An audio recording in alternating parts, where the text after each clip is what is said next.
Hey guys, welcome to the next XRumer explosion tutorial. In this one, we're just going to go over the basic settings and options of XRumer, and then we're going to create the project and start posting. So for starters, you have this tab, which is called Links Database, and basically this is just the links that you want to post to. So this corresponds to the XRumer file, the XRumer folder, sorry, and if you just go to XRumer and click on links, this is the list of files that this corresponds to. So if I wanted to post to links list ID2, I would just make sure that this is links list and put this as a 2.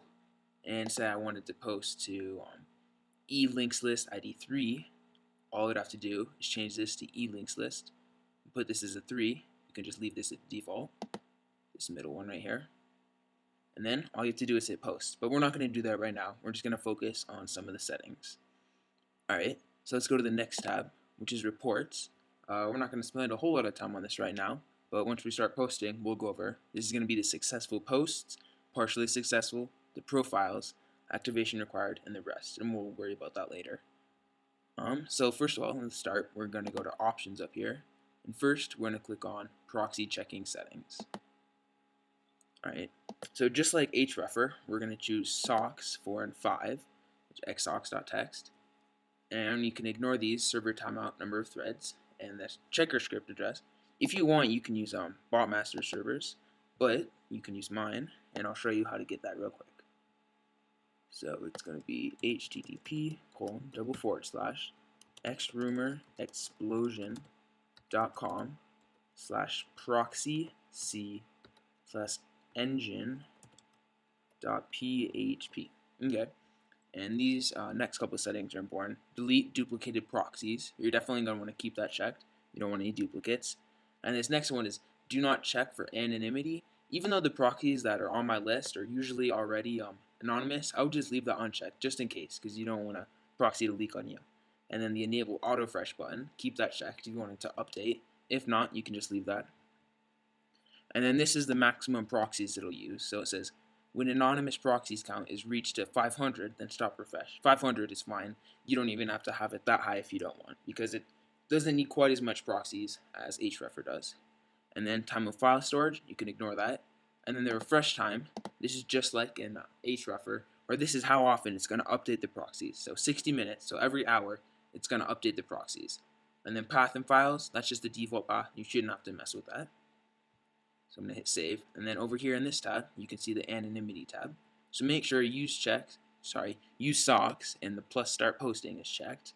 And then all you have to do to update it is click the refresh socks list or stop. And if you want, you can just take a peek, click on the little magnifying glass, and take a look at the proxies that is going to be used. But I don't really use that much. And I know some people are going to want to use their own proxies or separate private proxies, so I'll show you how to do that here. We're going to go to the XRumer file. We're going to hit back one to get into the main. And then we're going to scroll down, and the exact same as XRumer, there's one called xsocks and xproxies. And to use that, all you have to do is select which one you want, copy and paste your proxies in there, and then go back to XRumer, go to options, proxy, checking settings, and make sure that you have the right one selected.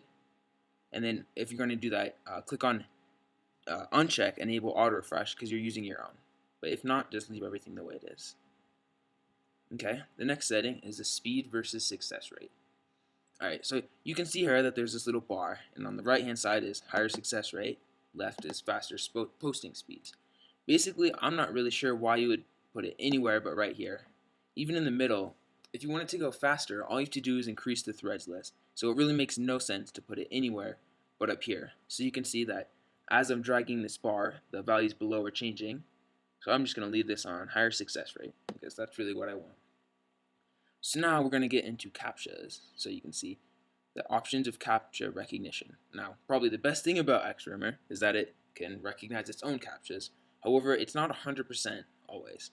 So this one is maximum attempts to decode CAPTCHA. So this is how many times is XRumer going to try to decode the CAPTCHA before it gives up. So I'm just going to set this to 10. And then the next one is maximum attempts for external decoding service. So basically what this is if you're using a separate website that you outsource your CAPTCHA solving to, this is how many tries before it gives up. So now it says it at 9, but I like to set it at 2 because if it can't get a certain CAPTCHA, I don't want to keep wasting my money on a CAPTCHA that's not going to get solved. So basically, after you set those, you have 4 settings. Automatic mode, what that's going to do is it's only going to use XRumer to solve the CAPTCHA, and if it can't solve it, it's going to give up. Semi-manual mode, that's where it's going to try and solve it, but if it can't get it, then it's going to pop it up and you're going to type it in.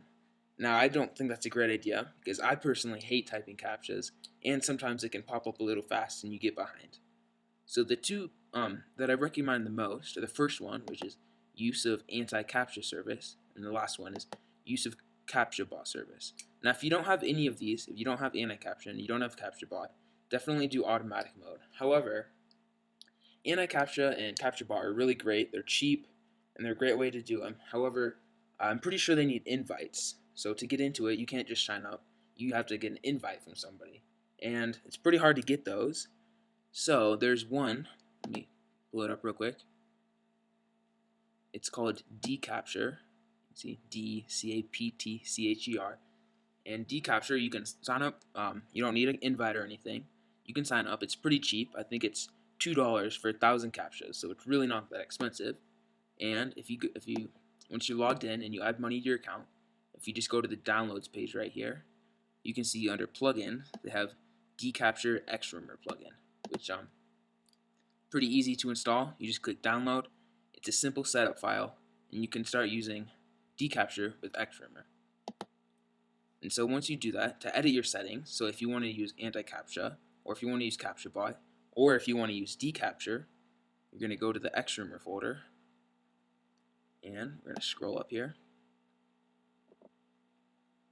And there's 2 files. One is anti-CAPTCHA, and one is CAPTCHA bot. All you have to do is double click on those and edit your settings. And if you're using the dCAPTCHR hack, what it does is all you have to do is edit your dCAPTCHR information inside the anti-CAPTCHA, and instead of using anti-CAPTCHA, it'll use dCAPTCHR. Okay, so now that we know a little bit more about CAPTCHAs. For the targeted blast, which we're about to do right now, I like to use the anti-CAPTCHA service.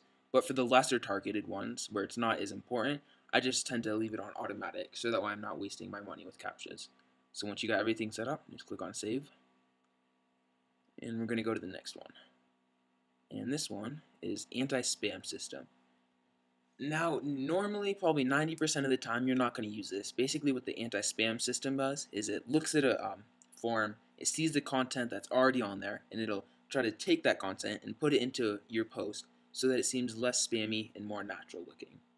Now, I mean, it could be a good idea, but for XRumer Explosion, we're not going to use this feature, as it's not quite perfect yet, and it's not what we want. So make sure you have this to turn off and hit save. And go back to options, and the last one is profile activation via email. Basically what this is a lot of forms will require you, before you can log in and edit your profile and start posting, you have to verify your email. So when you create your project, you create your email, but these settings are for how it's going to automatically verify the emails. So most of the time you're going to want this on automatic mode. Sometimes you can use manual mode if it's not working for some reason, but normally keep it on automatic mode. Check email every blank minutes. I like to keep it on 5. But you can bring that up or down depending on what type of posting you're doing. And this one, it says download emails at the end of submitting. Check that. And this one, it comes default unchecked. It says download all emails without filtering by header. Basically, that's to make it not have to download the emails that it doesn't think contains an activation link. However, I like to keep that checked just in case. So hit save. Alright, and finally, we're going to go over to the multi-threading settings. And just like XRumer, this is the number of concurrent connections it's going to use while posting. Now, XRumer can usually use at least 5 to 10 times more amount of threads than XRumer can. So right now, I have that as 50. And periodicity, it's kind of hard to explain, but basically that's like the amount of time that it's going to wait before it starts entering data into the forms. Normally, you can just leave that at 15, and that's pretty good. As for the max number of threads, I like to keep mine at 50, like I just said. But it really depends on your computer. Some people like to put it at 10. Some people with faster computers put it at like 500. So basically, I would just start at 50 and move up or down on there, depending on how your computer's running while XRumer is posting. Alright, so in the next video, we're going to learn to set up your project.